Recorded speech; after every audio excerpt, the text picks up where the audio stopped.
Regresamos a esta edición de Al Cierre en la que estamos conversando con el senador José Obdulio Gaviria, colombiano, representante del partido Cambio Democrático, fundado por el expresidente Álvaro Uribe.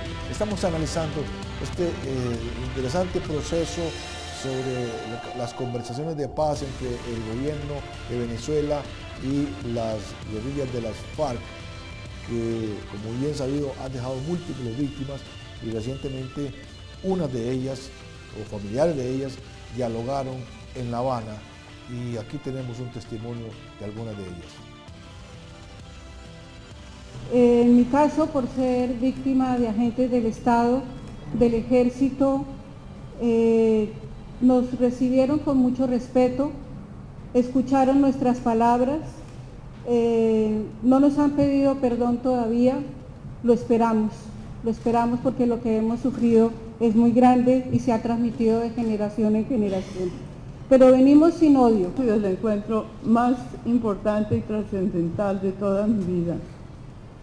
En el primer intervalo, Iván Márquez se acercó con sentimientos de sinceridad, me pidió perdón, no fue un perdón mecánico, fue un perdón de corazón. Me dijo que fue una equivocación lo que cometieron con mi familia. Las víctimas, independientemente del origen de las violaciones, reafirman la necesidad del esclarecimiento de la verdad detrás de su dolor y piden un reconocimiento de responsabilidad por parte de todos los victimarios. Bien, seguimos analizando esta realidad, José Obdulio. El presidente Uribe, en su gestión, en sus dos gobiernos exitosos en esta materia, decía, si mal no recuerdo, usted me lo recordará ahora, con que había que golpear a las FARC para obligarlas a negociar, debilitarlas al máximo para que no les entendieran que no quedaba otro camino que negociar, sentarse en la mesa de negociaciones. ¿No es esto lo que sucedió?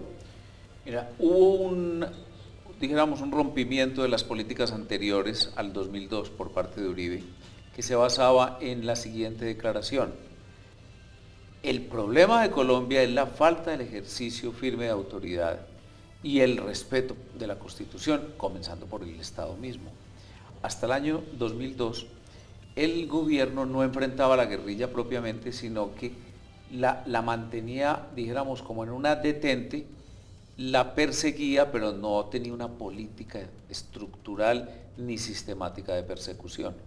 Es decir, se partía de la base de que era invencible.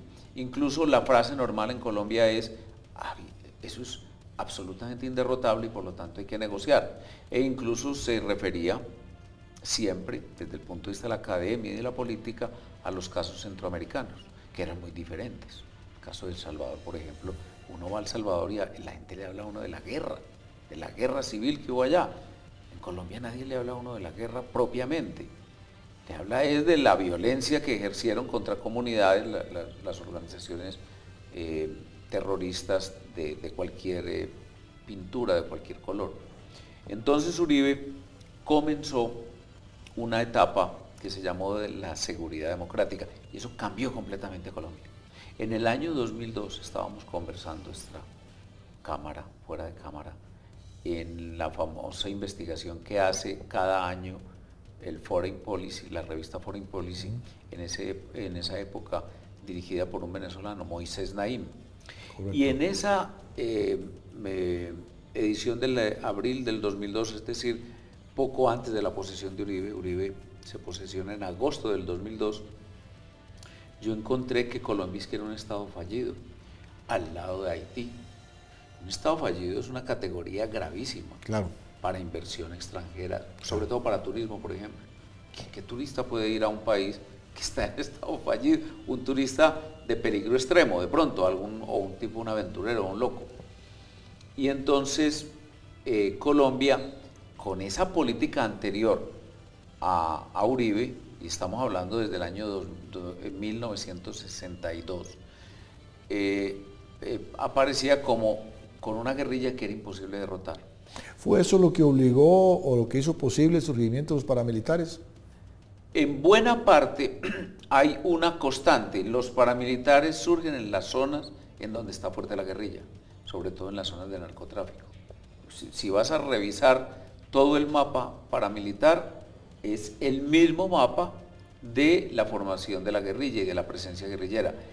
Y si vemos los años, también vemos que se acentúa el fenómeno y se crece muchísimo a partir del gobierno que más consideraciones tuvo con las FARC, dijéramos el que más atenciones políticas le hacía, que es el gobierno, no, Belisario Betancur, año 1982.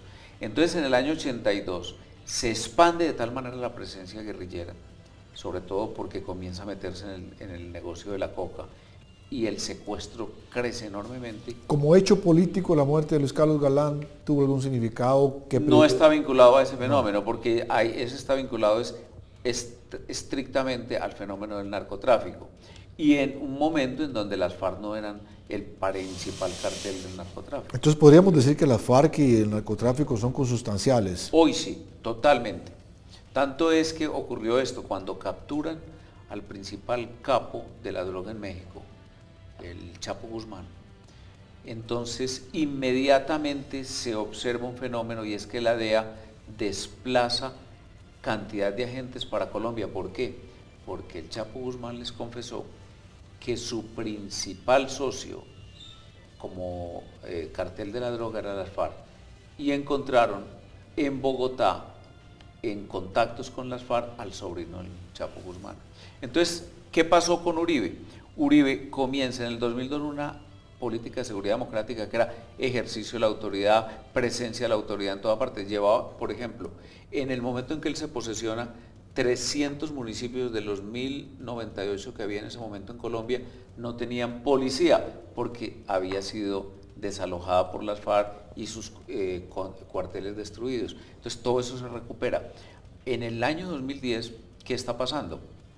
Las FARC están completamente replegadas, su negocio es única y exclusivamente el narcotráfico, no tienen ya secuestros de una manera muy importante. En el 2012 hubo 12 secuestros, veníamos de 3.800 en el 2002, y por lo tanto entonces se está observando que sí es vencible, que sí se puede tener una Colombia sin terrorismo, y además se les ha ofrecido, cuando deseen desmovilizarse, un proceso de paz. Vamos a ir a una pausa y cuando regresemos vamos a ver cuáles son las perspectivas finales de este proceso que se realiza en La Habana, Cuba.